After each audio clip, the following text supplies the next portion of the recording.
నమస్తే శివాబీ న్యూస్ కు స్వాగతం. నా పేరు శైలజ. ఈనాటి వార్తల్లోని ముఖ్యాంశాలు.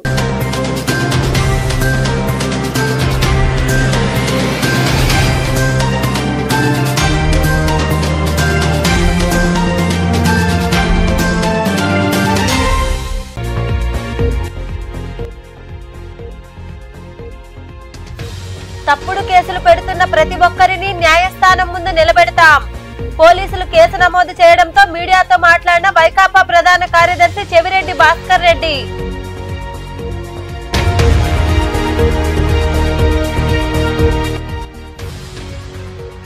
రాపూరు మండలం పెంచలకోన అడవుల్లో చిరుత పులి సంచారం. ఆలయ పరిసర ప్రాంతాల్లోని రహదారిపై పులి సంచరిస్తుందని సెల్ ఫోన్ లో చిత్రీకరించిన యాత్రికులు. భయాందోళనకు గురవుతున్న ప్రజలు.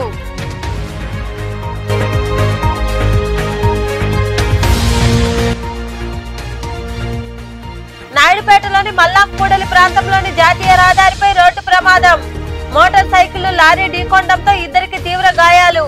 కేసు నమోదు చేసి దర్యాప్తు చేస్తున్న పోలీసులు.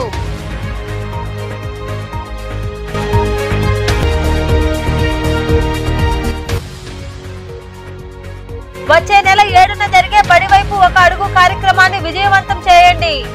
నాయుడుపేటలోని మండల పరిషత్ కార్యాలయంలో జరిగిన సమీక్ష సమావేశంలో పాల్గొని మాట్లాడిన ఎంపీడీఓ సురేష్ బాబు. తెలుగుదేశం పార్టీ కూటమి ప్రభుత్వం కళ్లల్లో సంతోషం చూడాలని పోలీసు అధికారులు తప్పిస్తున్నారని, తప్పుడు కేసులు పెడుతున్నారని, ప్రతి ఒక్కరిని న్యాయస్థానం ముందు నిలబెడతారని వైకాపా ప్రధాన కార్యదర్శి చెవిరెడ్డి భాస్కర్ రెడ్డి అన్నారు. గతంలోనూ ఇలా తప్పుడు కేసులు పెట్టిన అధికారులపై ప్రైవేటు కేసులు పెట్టి కోర్టు ముందు నిలబెట్టామని గుర్తు చేశారు. సామాన్యులైన కార్మికులను వేధిస్తున్న పోలీసు అధికారులను వదిలిపెట్టబోమని ఆయన వివరించారు. సంతోషం చూడాలని ఇద్దరు కూడా ప్రతి క్షణం తప్పిస్తున్నారు. ఆ తప్పించే క్రమంలో పాపం 22 రోజుల పాటు ఆ తండ్రి ఎక్కడ వాస్తవాలు చెప్పేస్తాడు అని ఆ తండ్రి చుట్టూ ఇద్దరు పోలీసులు కంటిన్యూగా ఆలోచన పెట్టారు. ఎవడైనా ఆ పాపను ఇబ్బంది పెట్టినాడు వీళ్ళని పట్టుకోవాలి కానీ తండ్రి చుట్టూ ఇద్దరు కానిస్టేబుల్ పెట్టి ఆ రోజు నుంచి పాపం ఇద్దరు లేకుండా శ్రమపడ్డారు. శ్రమపడి 22 రోజుల తర్వాత ఏదో ఒక రకంగా భయపెట్టు బలవంతం పెట్టి ఏం చేశారు, ప్రలోభము భయము బలవంతము పెట్టి ఆ తండ్రి చేత స్టేట్మెంట్ ఇప్పించి మా అందరి మీద కేసులు పెట్టించి రాత్రి ప్రశాంతంగా నిద్రపోయి ఉంటారు. అంతగా శ్రమించినటువంటి మా జిల్లా గారికి ఎస్పీ గారికి అభినందనలు తెలియజేస్తున్నారు. పాపం 22 రోజుల పాటు కేసు పెట్టేంత వరకు వాళ్ళు పడ్డ శ్రమ శత్రువు కూడా రాకూడదని కోరుకుంటారు. కానీ ఒకరి మాట చెప్తున్నా, నేను మీరంతా కూడా భాస్కర్ రెడ్డి అంటే మురుడోడు అనుకుంటారు. మీకు చెప్తున్నా, అంతకన్నా మించి లా గ్రాడ్యుయేట్, అంతకన్నా మించి నేను PhD వరకు చదువుకున్నాను. చట్టం తెలుసు, చదివే న్యాయశాస్త్రం చదివే. తప్పకుండా ఎవరెవరైతే తప్పుడు కేసులు పెడుతున్నారో వీళ్ళందరినీ కూడా ఖచ్చితంగా న్యాయస్థానం ముందు అయితే దోషులుగా నిలబెట్టారు. ఒకరోజు ఆలస్యంగా వదిలిపెట్టే ప్రసక్తే లేదు. ఫస్ట్ పన్ను నష్టం దావా వేస్తున్నా ఈ రోజు. తర్వాత నాకు ఉన్నటువంటి సివిల్ రైట్స్ ఏదైతే ఉన్నాయో దానికి వైలేషన్ కలిగిస్తుంది రిట్ కూడా ఫైల్ చేస్తున్నా. ఇది కాకుండా నిజంగా ఎవరైతే ఆ బిడ్డని ఆ కుటుంబ పరువు రోడ్డు మీదకి లాగారో ఛానళ్లు గాని పత్రికలు గాని పోలీసులు గాని వీళ్ళందరినీ వదిలిపెట్టి మా మీద పెట్టినందుకు ప్రైవేట్ కేసు కూడా వేసి వీళ్ళందరినీ కూడా న్యాయస్థానం ముందు నిలబెడుతున్నా. ఇంతమంది మీకు ఐడియా ఉంటుంది. ఇదే పరిస్థితుల్లో చంద్రశేఖర్ రెడ్డి ఒక అడిషనల్ ఎస్పీగా ఉండేవారు. ఇదే రకంగా తప్పుడు కేసులు పెట్టి ఇబ్బంది పెడితే ప్రైవేట్ కేసు వేస్తే కరుణాకర్ రెడ్డి గారి మీద పెట్టారు. వేస్తే తర్వాత తన పడ్డ ఇబ్బంది 2003లో జరిగే సంఘటన మేము కూడా ఆ రోజు చెప్పాం, నువ్వు తప్పుడు కేసులు పెడుతున్నావు, ఏదో ఒక రోజు దీన్ని నొప్పి ఈ పెయిన్ భరిస్తావు. తర్వాత అతను పడ్డ ఇబ్బంది ప్రమోషన్ రాక, ప్రమోషన్ అందుకోలేక, కోర్టుల చుట్టూ తిరగలేక, వాయిదాకు రాలేక చివరికి పెద్ద ఆయన రాజశేఖర్ గారి దగ్గరికి వెళ్లి రాజశేఖర్ గారిని కొయ్యమోరంటే ఆ రోజు కోర్టు ముందు కరుణాకర్ వెళ్లి కేసు విత్డ్రా చేసుకున్నందుకు మనశాంతి లేదు. తప్పుడు కేసులు పెడితే తర్వాత ఎలా ఉంటుంది. ఇదే రకంగా ప్రద్యుమ్న గారు మా జిల్లా కలెక్టర్ గా ఉన్నారు. ఎలక్షన్ అప్పుడు చెప్పాం, ఎట్ట పడితే చేస్తున్నాం, అన్యాయంగా చేస్తున్నాం, తప్పులు చేస్తున్నాం, మేము ఖచ్చితంగా న్యాయస్థానాన్ని ఆశ్రమిస్తాం అంటే వినకుండా ఆ రోజు కొంచెం ఎవరు కళ్ళల్లో వెలుగులు చూడాలా, సంతోషం చూడాలని చేశాడు. ఈయన చేసిన పుణ్యానికి సెంట్రల్ ఎలక్షన్ కమిషన్ 10 మందిని సస్పెండ్ చేసి ఇప్పటికి వాళ్ళు పెన్షన్ రాలా. ప్రద్యుమ్న గారి మీద కూడా ఎలక్షన్ కమిషన్ విచారణకు ఆదేశించి నిజంగా ఆయన ఇప్పటికి జీవితాంతం ప్రద్యుమ్న గారు జగన్మోహన్ రెడ్డి గారికి రుణపడి ఉండాలి. జగనన్నతో పాటు ధనంజయ రెడ్డి గారు కూడా రుణపడి ఉండాలి. వాళ్ళిద్దరు మా అయ్యాయి ధనంజయ రెడ్డి. ఇద్దరు ఆ రోజు ధనంజయ రెడ్డి గారు జగనన్న సార్కి చెప్పడం, సీఎం గారికి అప్పుడున్న జగన్మోహన్ రెడ్డి గారికి పోనీ అని చెప్పి ఆ విచారణ చేసినటువంటి వాళ్ళని క్షమించి వాళ్ళకి గుణం ఉంది. రాజశేఖర్ గారు ఆ రోజు అతను పోనీ అన్నట్టు ప్రద్యుమ్న గారి విషయంలో కూడా జగనన్న ఆ రోజు మన ఆఫీసర్, మన స్టేట్ ఆఫీసర్ అని చెప్పి తను జగనన్న పుణ్యాన కేసులో నుంచి బయటపడ్డాడు. కాదని తను చెప్పండి. అంటే విచారణ క్లియర్ గా, ఎందుకంటే 10 మంది POలు ఏపీఓలు సస్పెండ్ అయితే కలెక్టర్ గారు ఆదేశాల ప్రకారం ముందు కలెక్టర్ గారి మీద జరుగుతుంది. నాయుడుపేటలోని మల్లాంపూడలి సమీపంలో ఉన్న జాతీయ రహదారిపై రోడ్డు ప్రమాదం జరిగింది. మోటార్ సైకిల్ లారీ ఢీకొనడంతో ఓ వ్యక్తికి తీవ్ర రక్తగాయాలయ్యాయి. ఈ మేరకు పోలీసులు కేసు నమోదు చేసి దర్యాప్తు చేస్తున్నారు. నాయుడుపేటలోని మల్లాం కూడలి జాతీయ రహదారిపై జరిగిన రోడ్డు ప్రమాదంలో ఉత్తరప్రదేశ్ కు చెందిన మోహిత్యవారి అనే వ్యక్తికి తీవ్ర గాయాలయ్యాయి.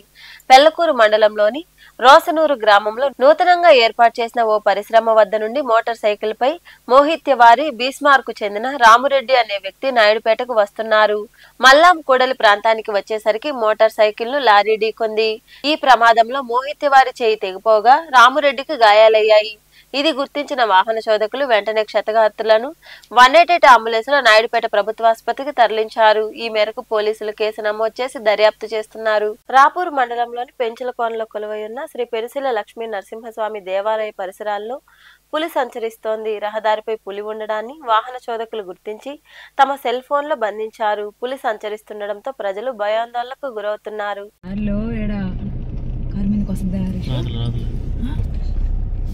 చూడక్క లైఫ్ లో ఎప్పుడు చూడలే అట్లాంటి చూడక్క అటు చూస్తుందో చూడు కారు మందికి రాదా దగ్గరగా తీసేస్తున్నా హరీష్ ఫోటో వీడియో తీసుకో ఒక ఎగిరేటట్టుంది చూడు తిరిగేసాడు దాన్ని వెళ్ళిపోయింది పక్కకి వెళ్ళిపోయింది నానా మా జీవితం. మండలంలోని అన్ని ప్రాంతాల్లో వచ్చే నెల 7వ తేదీన నిర్వహించే బడివైపు ఒక అడుగు కార్యక్రమాన్ని విజయవంతం చేయాలని ఎంపీడీఓ సురేష్ బాబు సూచించారు. నాయుడుపేటలోని మండల పరిషత్ కార్యాలయంలో వివిధ శాఖల అధికారులతో సమీక్ష సమావేశం నిర్వహించారు. నాయుడుపేటలోని మండల పరిషత్ కార్యాలయంలో అన్ని శాఖల అధికారులతో సమీక్ష సమావేశం జరిగింది. వచ్చే నెల 7న నిర్వహించే మెగా టీచర్స్ సమావేశంలో చేపట్టే అంశాలపై అవగాహన కలిగించారు. ఈ సమావేశంలో పాల్గొన్న ఎంపీడీఓ సురేష్ బాబు మాట్లాడుతూ మండలంలోని అన్ని పాఠశాలల్లో వచ్చే నెల 7వ తేదీన నిర్వహించే బడివైపు ఒక అడుగు కార్యక్రమాన్ని విజయవంతం చేయాలని కోరారు. బడి బయట పిల్లలందరినీ పాఠశాలల్లో చేర్పించేలా విద్యాశాఖ అధికారులు చర్యలు తీసుకోవాలని ఆయన వివరించారు. విద్యార్థులు, వాళ్ళ తల్లిదండ్రులు, ఉపాధ్యాయులు వీళ్లతో ముడిపడి ఉంటుంది. విద్యార్థుల భవిష్యత్తు కోసం బడివైపు ఒక అడుగు. విద్యార్థులు, వారి తల్లిదండ్రులు వీరి మధ్య ఒక బంధం అనేది ఏర్పడి ఉంటుంది.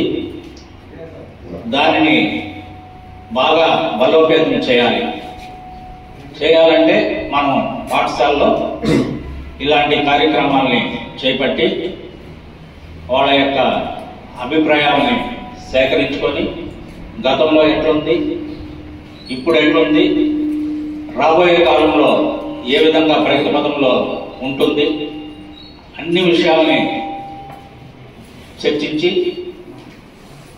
విద్యార్థుల యొక్క భవిష్యత్తుని తీర్చిదిద్దే విధంగా చూసే విధంగా గవర్నమెంట్ వారు ఈ ప్రోగ్రాంని చేపట్టడం అనేది జరిగింది. ఈ ప్రోగ్రాంలో ప్రజాప్రతినిధులు, పాఠశాలల విద్యార్థులు, విద్యార్థినులు, వాళ్ళ తల్లిదండ్రులు మొత్తం ఈ కార్యక్రమంలో పాల్గొనాలి. వాళ్ళందరినీ కూడా ఈ సమావేశంలో తహసీల్దార్ రాజేంద్ర, ఎంఈఓ మునిరత్నం, సిడిపిఓ ఉమామహేశ్వరి, వివిధ శాఖల అధికారులు, సిబ్బంది పాల్గొన్నారు. అనకాపల్లి జిల్లాలో ఏర్పాటైన పడవార ఠాగూర్ ఫార్మా కంపెనీలో విషవాయువు లీక్ అవడంతో ప్రమాదం జరిగింది. ఈ ప్రమాదంలో 9 మంది కార్మికులు అస్వస్థకు గురయ్యారు. అస్వస్థకు గురైన కార్మికులను వెంటనే విశాఖపట్నం ఆసుపత్రికి తరలించగా అక్కడ చికిత్స పొందుతూ ఒకరు మృతి చెందారు. మరొకరి పరిస్థితి విషమంగా ఉంది. ఈ మేరకు ప్రభుత్వం విచారణకు ఆదేశించింది.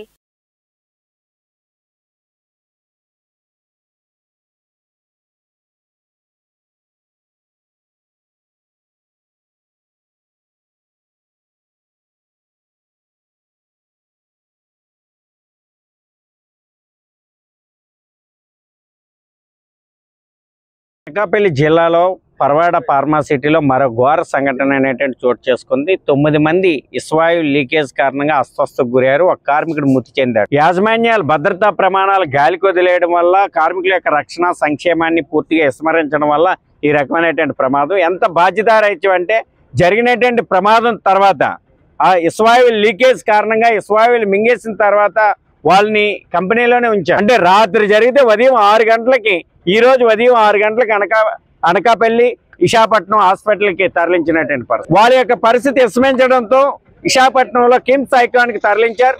కిమ్స్ ఐకాన్లో ఉన్నటువంటి వాళ్ళలో ఒకరు మృతి చెందారు. అమిత్ బాగ్ అనేటువంటి ఒరిస్సా రాష్ట్రానికి చెందినటువంటి కార్మికుడు, 23 సంవత్సరాలు వయసు కలిగినటువంటి కార్మికుడు చనిపోయాడు.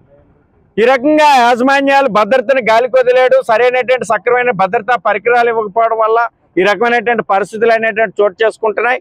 మరో 8 మంది ఎంప్లాయీస్ ఉన్నారు. ఇందులో సెక్యూరిటీ సూపర్వైజర్ కూడా ఈ ఇస్వాయువుల వల్ల అస్వస్థకు గురైనటువంటి వాళ్ళని రక్షించడానికి వెళ్తే సెక్యూరిటీ సూపర్వైజర్ కూడా, శరత్ అనేటువంటి సెక్యూరిటీ సూపర్వైజర్ కూడా అస్వస్థకు గురైనటువంటి పరిస్థితి. యాజమాన్యం నిర్లక్ష్యంగా ఉండి ఈరోజు ఉదయాన్నే హాస్పిటల్కి తరలించడం వల్ల దాని యొక్క పరిస్థితి తీవ్రత అయ్యి వాళ్ళందరూ కూడా ఐసీయూలో 2 ఉన్నారు, మరొక 7 మామూలు వైద్యం పొందుతున్నటువంటి పరిస్థితి. ఈ రకంగా అస్వస్థకు గురవడం, వాయువులు మింగేయడం ఇవన్నీ జరగడానికి కారణం అక్కడ ఉన్నటువంటి ఫెజర్ వాల్ కనీసం పెట్టుంటే ఆ వాల్ ద్వారా ఈ వాయువులు రిలీజ్ అయి ఉండేది. కానీ వాల్ కూడా మెయింటెనెన్స్ చేయలేదు. కనీసం ఇలాంటివి జరిగినప్పుడు ఏదైనా సైరన్ సిస్టమ్ ఉండాలి, అట్లాంటిది లేదు. కానీ మోడర్న్ టెక్నాలజీ కలిగినటువంటి అనేక అవకాశాలు ఉన్నప్పుడు కూడా ఏమి ఉపయోగించలేదు. దానివల్ల భద్రతను పూర్తిగా యాజమాన్యం గాలికి వదిలేయడం వల్ల ఈరోజు 9 మంది కార్మికుల యొక్క కుటుంబాలు ఈదిని పడుతున్నటువంటి పరిస్థితి, ఒక కార్మికుడు చనిపోయినటువంటి పరిస్థితి. అందుకని ఇట్లాంటి వాటి మీద సమగ్రమైన విచారణ చేయండి, చర్యలు తీసుకోండి. చనిపోయిన కార్మికుడికి ₹1 నష్టపరిహారం చెల్లించాలా. దీని మీద సమగ్రమైన విచారణ పేరుతో కాలయాపన చేయడం కాదు, విచారణ చేసిన నివేదిక ఆధారంగా ఆయా పరిశ్రమ యాజమాన్యాల మీద క్రిమినల్ చర్యలు తీసుకోవాల్సిన అవసరం ఉంది. ఇప్పటికే సినర్జీని కానీ ఎస్ఎన్సీ ఫార్మాలా కానీ ఇవన్నీ చూసాం. ఐఫార్ కమిటీలు వేశారు, 100 రోజులు గడుస్తున్నాయి, కానీ నివేదికలు బుట్టదాఖలు అవుతున్నటువంటి. ఠాగూర్ ఫార్మాలో రాత్రి 9 గంటలకి తీవ్ర ప్రమాదం జరిగింది. కెమికల్ రియాక్షన్స్ ఏవైతే ఉన్నాయో కెమికల్ రియాక్షన్స్ వల్ల పౌడర్ బయటకు వచ్చింది. దాంతో ఇది ఒక పెద్ద ప్రమాదం కాదని చెప్పి యాజమాన్యం ఎవరైతే తొమ్మండగిరికి ఈ ప్రమాదం జరిగిందో పక్కన పెట్టారు. 6 గంటలకి, ఉదయం 6 గంటల నాటికి ఒక ఆయన చనిపోయాడు. చనిపోయిన తర్వాత దీని తీవ్రత గమనించి ఇక్కడ వడ్లపూడిలో ఉండే సాయి పవన్ హాస్పిటల్ తీసుకెళ్లారు. దాంతో మరొక 2కి తీవ్ర అస్వస్థతకు గురవడంతో కిమ్స్ ఐకాన్కి తరలించారు. ఇంత నిర్లక్ష్యం ఏంటి? 9 గంటలకు జరిగితే ప్రమాదం, ఉదయం 6 గంటల వరకు కనీసం దాని భద్రతా చర్యలు చేపట్టే విషయంలో కానీ, ప్రాథమిక ఆరోగ్యానికి సంబంధించిన చికిత్స తీయడంలో కానీ నిర్లక్ష్య ధోరణితో వ్యవహారం చేశారు. ఇటీవల కాలంలో ఈ ప్రమాదాలు పెరుగుతూ ఉన్నాయి. వాస్తవంగా ఈ ప్రమాదాలు దీనికి సంబంధించిన ఏమైనా నివారణ చర్యలు చేపడుతున్నారా? మనందరికీ తెలుసు, 3 నెలల క్రితం ఎసెన్షియా ఫార్మ్లో 17 మంది చనిపోయారు. ఆ రోజు రాష్ట్ర ముఖ్యమంత్రి గారు వచ్చారు, మేము బ్రహ్మాండమైన బిజినెస్ చేస్తాం, అట్లాగే ఎవరికైనా అన్యాయం జరిగితే ₹1 ఇస్తామని చెప్పారు. భవిష్యత్తులో ప్రమాదాలు జరగనివ్వకుండా ఉంచుతామని చెప్పారు. ఈరోజు ఏంటి, ఇంత సీక్రెట్గా ఇంత పెద్ద ప్రమాదం జరిగితే కనీసం ఫ్యాక్టరీ ఇన్స్పెక్టర్ కానీ, లేదంటే పొల్యూషన్ కంట్రోల్ బోర్డు కానీ, రెవెన్యూ డిపార్ట్మెంట్ కానీ, లేదనుకుంటే ఆర్డీఓ గారు కానీ ఎవరికి చెప్పలేదు. రాష్ట్ర ముఖ్యమంత్రి నారా చంద్రబాబు నాయుడు, విద్యాశాఖ మంత్రి నారా లోకేష్ చంద్రగిరి మండలంలోని నారావారిపల్లికి చేరుకున్నారు. వీరికి ఎమ్మెల్యే పులివర్తి నాని, ఇతర ప్రజాప్రతినిధులు, అధికారులు ఘన స్వాగతం పలికారు. నారావారిపల్లిలో జరిగే రామ్మూర్తి నాయుడు కర్మక్రియల్లో వారు పాల్గొనున్నారు.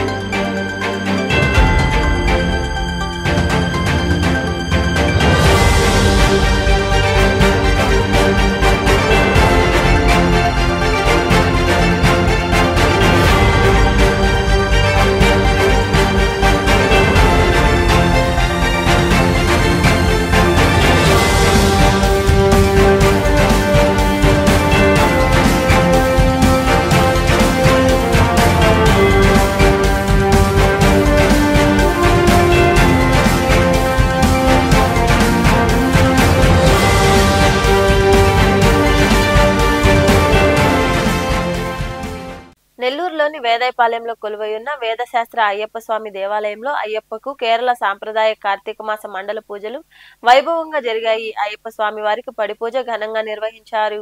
భక్తులు అధిక సంఖ్యలో పాల్గొని స్వామివారిని దర్శించుకుని తీర్థ ప్రసాదాలు స్వీకరించారు. ఉభయదాతలుగా బెర్దబోలు శ్రీకాంత్ రెడ్డి, రాధికా దంపతులు, భక్తులకు అన్నదాన ఉభయదాతలుగా జుగుంట పురుషోత్తం, స్నేహలతమ్మ దంపతులు వ్యవహరించారు. ఈ కార్యక్రమాల్లో ఆలయ అధ్యక్షులు శేషగిరిరావు తదితరులు పాల్గొన్నారు.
నాయుడుపేట మండల పరిధిలోని పుదూరు గ్రామంలో వెలసి ఉన్న శ్రీ దాక్షాయని దేవి మాతా సమేత శ్రీ హనుమదీశ్వర స్వామి ఆలయంలో 33వ శ్రీ అయ్యప్ప స్వామి అభిషేక ఆరాధన మహోత్సవాలు భక్తి శ్రద్ధలతో నిర్వహించారు. 18 మెట్లపై అయ్యప్ప, వినాయక, సుబ్రహ్మణ్య స్వామి వార్లను విశేష పుష్పాలతో అలంకరించి విశేష పూజలు చేశారు. భక్తులు ఇరువుగా పాల్గొని స్వామివార్లను దర్శించుకుని ప్రసాదాలు స్వీకరించారు. ఈ కార్యక్రమంలో నిర్వాహకులు విజయ్ భాస్కర్, భగవాన్ అయ్యప్ప స్వామి భక్త బృందం తదితరులు పాల్గొన్నారు.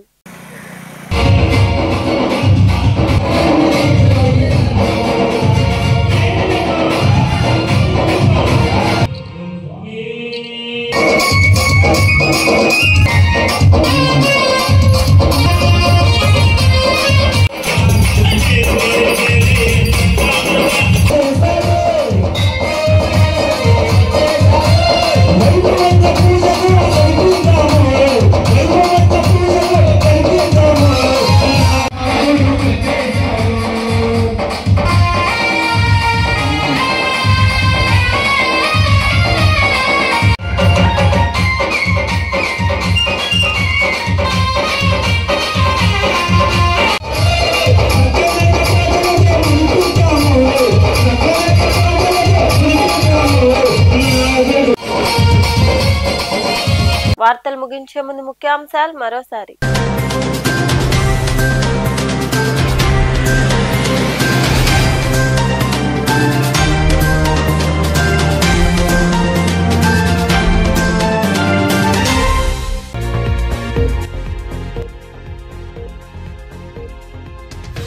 తప్పుడు కేసులు పెడుతున్న ప్రతి ఒక్కరిని న్యాయస్థానం ముందు నిలబెడతాం. పోలీసులు కేసు నమోదు చేయడంతో మీడియాతో మాట్లాడిన వైకాపా ప్రధాన కార్యదర్శి చెవిరెడ్డి భాస్కర్ రెడ్డి.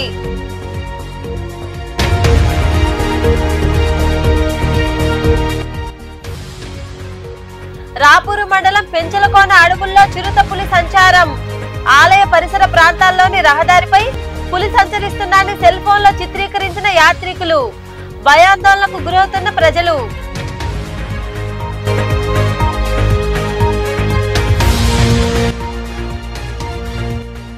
నాయుడుపేటలోని మల్లాంపూడలి ప్రాంతంలోని జాతీయ రహదారిపై రోడ్డు ప్రమాదం. మోటార్ సైకిల్ లారీ ఢీకొనడంతో ఇద్దరికి తీవ్ర గాయాలు. కేసు నమోదు చేసి దర్యాప్తు చేస్తున్న పోలీసులు.